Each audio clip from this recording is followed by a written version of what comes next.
Hello dear students, good afternoon to all of you. Thought of the class.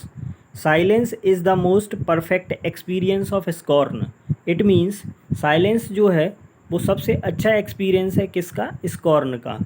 आज की हमारी class का मोटो है कैसे नादान हैं हम, दुख आता है तो अटक जाते हैं और सुख आता है तो भटक जाते हैं। कहने का तात्पर्य यह है कि चाहे दुख हो या सुख हो, आपको हमेशा एक जैसा ही रहना है। मतलब आप अपने आप को ऐसा मेंटेन करना है कि आप पर दुख का और सुख का कोई भी प्रभाव ना पड़े और आपको लोग एक जैसा ही महसूस करें या एक जैसा ही देखें हर एक परिस्थिति में। चलिए बढ़ते हैं हमारी क्लास की ओर। आज हम डिस्कस करने वाले हैं एम्फेटिक केस की। कहने का मतलब यह है हमारे जो टेंस हैं उसका लास्ट वीडियो है टेंस से रिलेटेड। इसके बाद कोई टेंस से रिलेटेड वीडियो नहीं होगा, ठीक है। अब देखिए क्या होता था जब हम प्रेजेंट टेंस हमने पढ़ा था, ठीक है, प्रेजेंट सिंपल टेंस पढ़ा था तो हमने पढ़ा था हेल्पिंग वर्ब का यूज नहीं करना है। पास्ट सिंपल पढ़ा था तब भी हमने यही पढ़ा था कि हेल्पिंग वर्ब का यूज नहीं करना है, ठीक है। लेकिन यहाँ पर रूल क्या बोल रहा है एम्फेटिक केस का कि आपको हेल्पिंग वर्ब का यूज करना है, ठीक है। तो अब देखिए एम्फेटिक मतलब क्या होता है, सेंटेंस को हमें बहुत ज़्यादा मजबूत बनाना है। कहने का मतलब जब हम कोई भी बात कहते हैं तो उसको और ताकत के साथ कहना है, मतलब कि आपको ये करना ही है ना, इस टाइप से बोलते हैं ना। तो उसी केस में हम हेल्पिंग वर्ब का यूज करेंगे। अब हेल्पिंग वर्ब का यूज करेंगे जब सिंपल केस में, ठीक है, तो प्रेजेंट सिंपल होगा। तो अब यहाँ पे हम एस या ई एस का जो यूज करते थे, एस या ई एस का जो हम यूज करते थे, ठीक है, वह नहीं करेंगे आप। तो क्या करेंगे, इसके स्थान पर फर्स्ट फॉर्म का यूज करेंगे, क्लियर। और पास्ट में जो हम सेकंड फॉर्म का यूज करते थे उसका भी नहीं करेंगे, यहाँ भी हम फर्स्ट फॉर्म ही लगाएंगे डिड के साथ में, ठीक है। अब देखिए पास्ट में तो डिड है तो कोई टेंशन वाली बात ही नहीं है। क्यों? क्योंकि दोनों सब्जेक्ट के साथ डिड आ जाएगा। इसे भी मैंने डिस्कस किया हुआ है, पहली वाली पहले वालों के साथ, दूसरी वाली दूसरे वालों के साथ। इसके लिए मैंने कैसे याद करवाया था, वो मैंने ट्रिकी टेंस टेबल में वीडियो बनाया था जो, उसमें बहुत अच्छे से बताया है, ठीक है।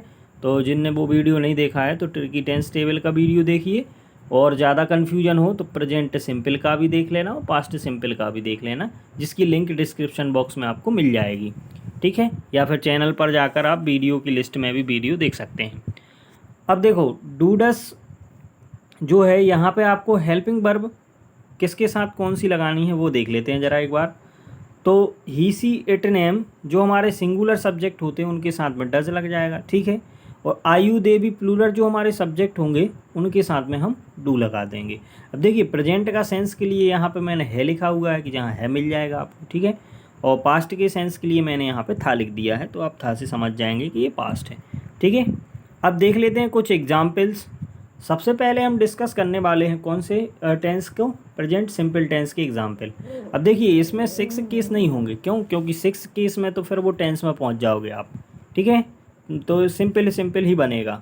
अब देखो बोल रहे हैं मैं यहाँ रोज़ आता हूँ, तो I do come here daily. अब देखो इसको हम दूसरे तरीके से क्या बनाते, यदि यहाँ मैं लगा है, मैं के लिए हमने आई लगा दिया, ठीक है, और आई हो गया हमारा प्लूरल सब्जेक्ट, तो प्लूरल सब्जेक्ट के साथ में एस या ई एस नहीं लगाते थे, ठीक है, प्रेजेंट सिंपल टेंस में। तो यहाँ सीधा सेंटेंस क्या बन जाता हमारा, अगर इस बात पे जोर ना दिया जाए तो, आई कम हेयर डेली, है ना। तो इस बात पे ज़्यादा जोर नहीं दिया जा रहा। लेकिन यदि डू का यूज हुआ है, ठीक है, डू का यूज हुआ है तो क्या हो जाएगा, इस बात पर ज़्यादा वो फोर्सली बोल रहे हैं कि मैं भैया यहाँ आता ही हूँ, क्लियर। अब देख लेते हैं अगला एग्जाम्पल।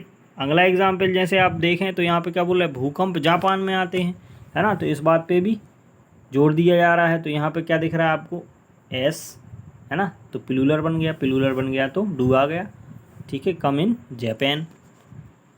फिर नेक्स्ट एग्जाम्पल देखते हैं, वह देर रात से सोता है या देर रात में सोता है ना, से सोता है मैं सोता है, कोई फ़र्क नहीं पड़ता, एक ही बात है। तो he does sleep at late night या फिर लेट एट नाइट, क्लियर। तो ही के साथ में डज लग गया, बाकी सेम ही है, कोई टेंशन वाली बात नहीं है इसमें भी, ठीक है। फिर अगला एग्जाम्पल देखते हैं, पौधे मिट्टी में उगते हैं, तो plants do grow in the soil, plants do grow in the soil, S लगा है, पौधों की संख्या ज़्यादा हो गई, प्लूरल के साथ में डू लगा दिए, बाकी सेम ही है, बात पे जोर दिया जा रहा है, ठीक है। इसलिए मतलब हमारा क्या हो रहा है, ये लग रहे हैं, क्लियर। अब देखिए सिंपल की जब आप प्रैक्टिस करेंगे तो बस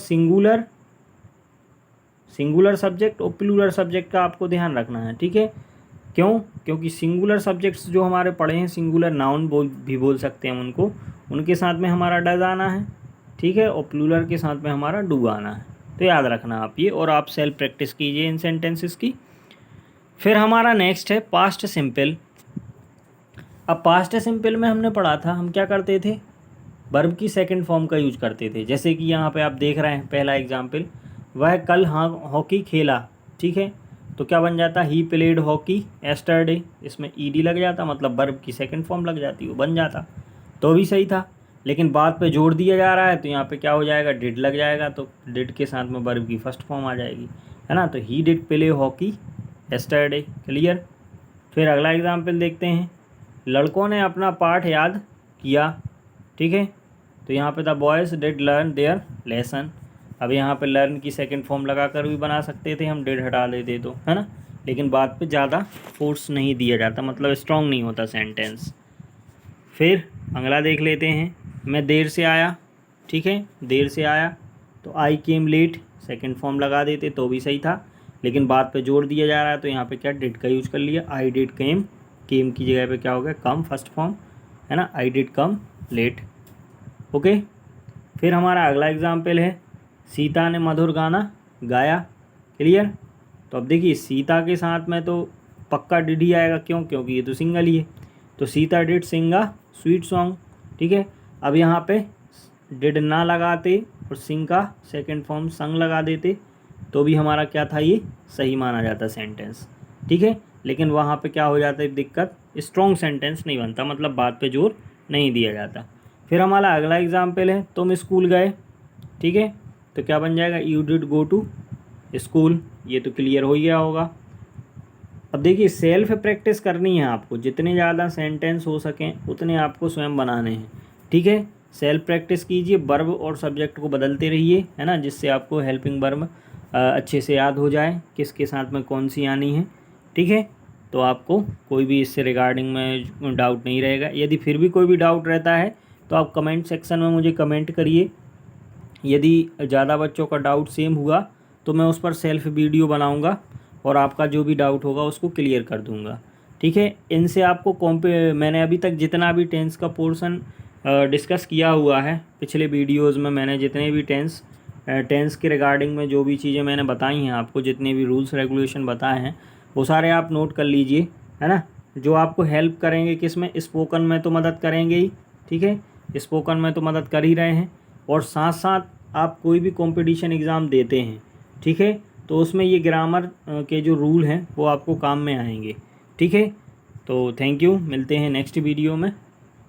यदि मेरा वीडियो आपको अच्छा लगा है तो वीडियो को लाइक शेयर करना ना भूलें, और साथ ही चैनल को सब्सक्राइब कर लें, बेल आइकन को ऑन कर लें, ताकि मेरे आने वाले वीडियोस का नोटिफिकेशन आपको सबसे पहले मिले।